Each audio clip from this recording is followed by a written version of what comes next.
Hello, my friend, and welcome to episode number 37 I'm 37? of TFU News and Views. I am your host, Anthony Bricali, owner, operator, madman behind TFU.INFO, the Toy Archive, the website, this podcast, Transformers University podcast, and so much more.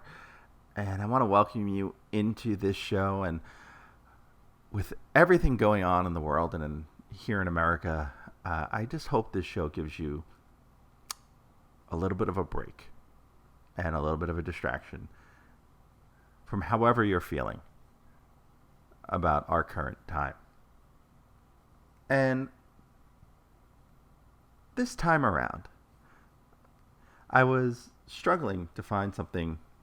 I wanted to do a news and views episode. I didn't know what I wanted to do it on. And then this popped up, of all places, but on my Twitter feed, that today, as of this recording, I don't know if it'll be released today, but as of this recording, Transformers Earth Wars, the mobile game, has turned 4 years old.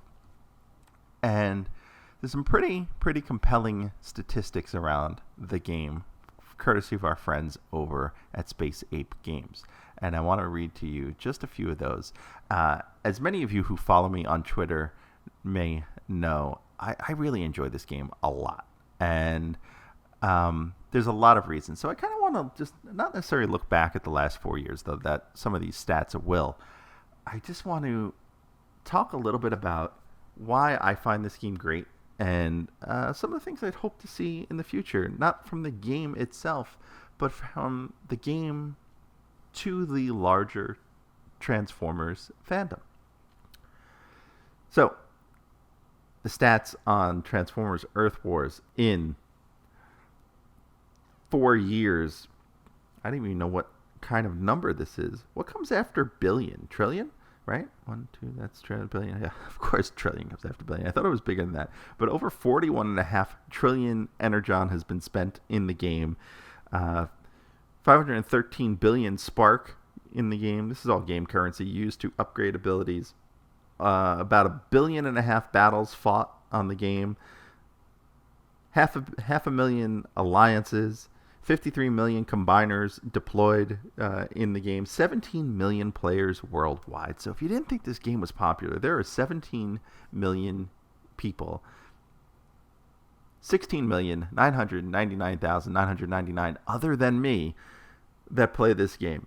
And 297 million crystals opened in the space bridge. That's how you get new characters. And that's most of the stats on this fantastic graphic. You can go over to my Twitter at TFU_info. I did tweet it out. You can see the full thing. So I want to talk about this game and what makes it fun and why I like it so much, number one.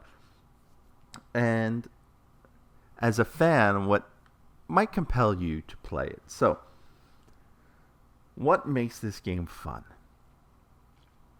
Well, for me, I've always been a fan of this style of game. I don't think I've ever experienced it before this game in real time. I really like turn-based field strategy games. My earliest recollection, stuff like that, is playing Romance of the Three Kingdoms on NES. And once I got my head wrapped around how it worked and how the battles worked in that game, I found it so much fun.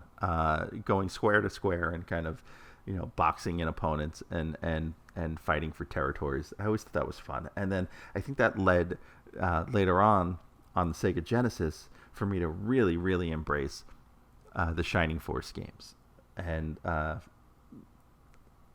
for the younger folks in my audience here, I don't know how much younger. I don't know what the modern day equivalent would be. Final Fantasy Tactics was one that people tried to sell me on, and I wasn't too thrilled with it. I got about halfway through it before giving up.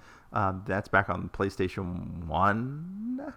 So, yeah, I don't know. I'm not much of a gamer. Honestly, this is the only game I play regularly other than Scrabble. So, I don't know exactly what to compare it to, but if you've got ones to tell me to compare it to, please, by all means, let me know. I think, was it Fire Emblem is one of a gamer friend of mine told me I should check out if I like the Shining games. But again, You basically have characters on a map, and they have abilities, and they go and they battle.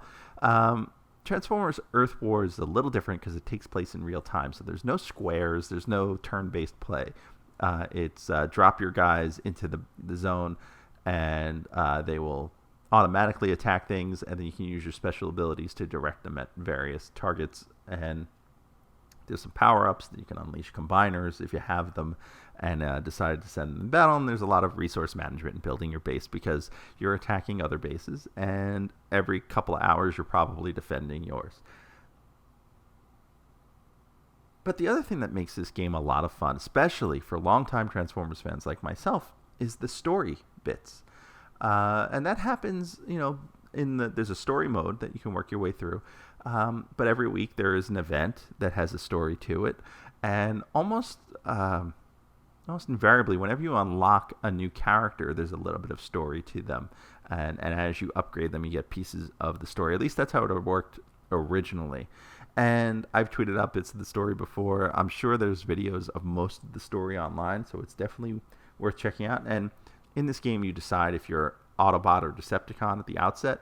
So at first, you only got half the story. Eventually, they let you play as the opposite faction. So you can play as Autobot and Decepticon, though your base is whatever you picked it to be originally. And there's a lot of story to unpack, and it's a lot of fun. Really is a lot of fun. Moreover, if you're a Transformers fan like myself who is a fan of the franchise, or if you do have a particular taste, the game does slant predominantly G1. But they really do a great job of touching on something from just about every continuity and characters from various points in Transformers history. There's a whole bunch of Beast Wars characters in the game. There's G1 characters. There's G2 characters. Laser Optimus Prime is in this game. There are movie characters such as Barricade. There are characters from IDW like Windblade.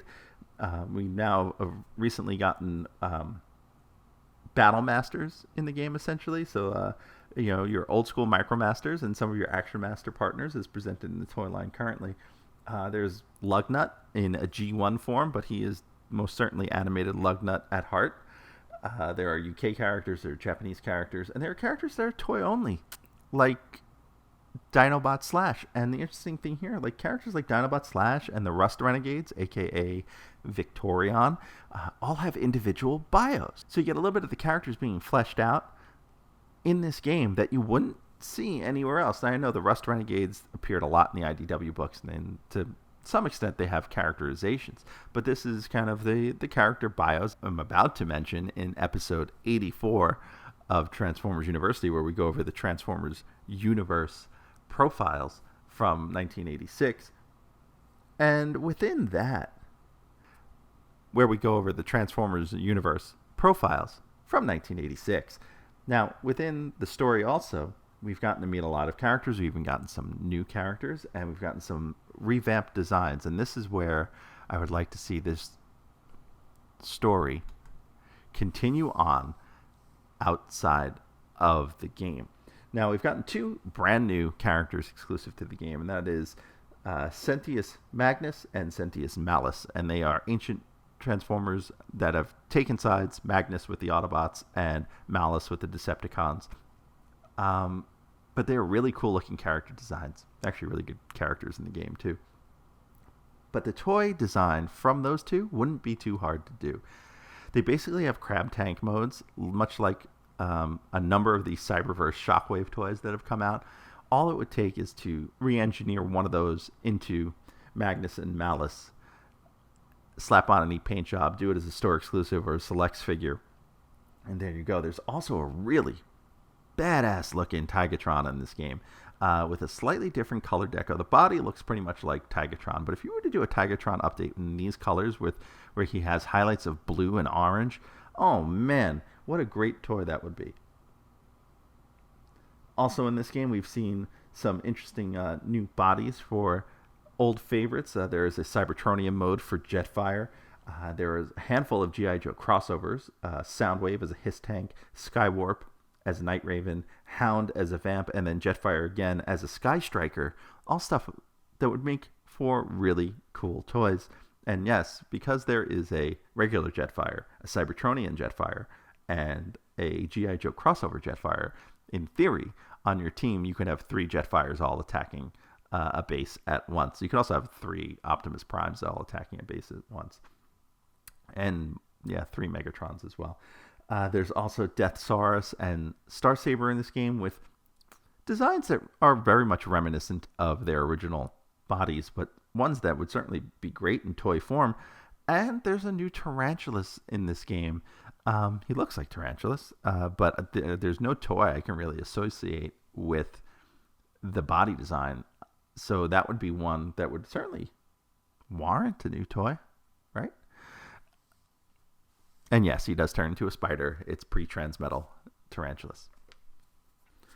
So with that, I just want to say thank you to Space Ape Games and to Hasbro and anyone else who's been playing this game and keeping it going and believing this game, because I have a lot of fun playing, and I'm going to be kind of bummed when this eventually, and hopefully maybe not eventually, goes the way of most mobile games. But they still have a lot of ground to cover. There's still lots of characters they can put in this game.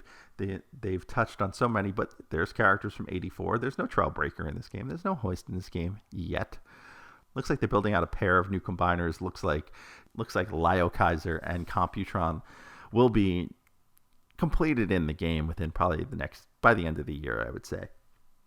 Nosekun's in the game. Strafe is in the game for the Autobots. And there's a couple of the Lio Kaiser guys on the Decepticon side. It feels like they do, I don't know, 1 character a month from each of those. So soon, that combiner will be part of the game. Hey, want to help out this podcast or the website TFU.INFO? There's a number of ways you can do it. Let me tell you how. You can help us directly by joining our Patreon and enrolling as a student at Transformers University. There, you'll get early access to the podcast as well as exclusive behind-the-scenes peeks and perks for as little as $1 a month. Sign up is quick and easy. Just swing on by to www.patreon.com/TFUINFO. Another way you can help us is by using our Amazon link, www.tfu.info/Amazon. Type that into your browser whenever you want to shop at Amazon, and a portion of what you spend will be contributed back to us. It's that easy. Finally, you don't become the world's longest running transforming toy archive without some help from other fans. We're always on the hunt for photos of figures and accessories we're missing from our pages. If you'd like to contribute, go to tfu.info/help for a list of what we need, or send an email to info@tfu.info. tfu.info, the Alpha Trion and Omega Prime of transforming toys. Now, back to the show. Now, if you want to be part of the game, all you need is a smartphone, iOS, Android. Go to your app store. It's free to play. I can tell you, as someone who's been playing it a long time, I don't put a lot of money into the game. I think over the course of 4 years, I think I've put maybe $50 a year into playing the game. And I didn't have to.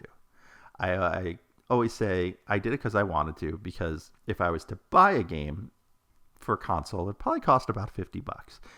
And I get enough enjoyment out of this game on a daily basis that $50 spread across a year is nominal, right? So the $50 divided by 12 is less than $5 a month. So I feel like that is worthwhile for the game for me. But you choose your level of engagement. It's not terribly egregious in terms of asking you for money or asking you to buy things. And it's not hard to get ahead without having to pay. It's harder to get out of the 2-star, 3-star level. But if you're just trying to collect characters and enjoy the story, you can probably do that for free pretty well. So, happy 4th anniversary, Transformers Earth Wars. Thank you for all the fun you've provided me over the last 4 years, and I hope to see this game around 4 years from now. And that's going to wrap up this episode of TFU News and Views. I am your host, Anthony Brucali, owner-operator, madman behind TFU.info. Until next time, see ya.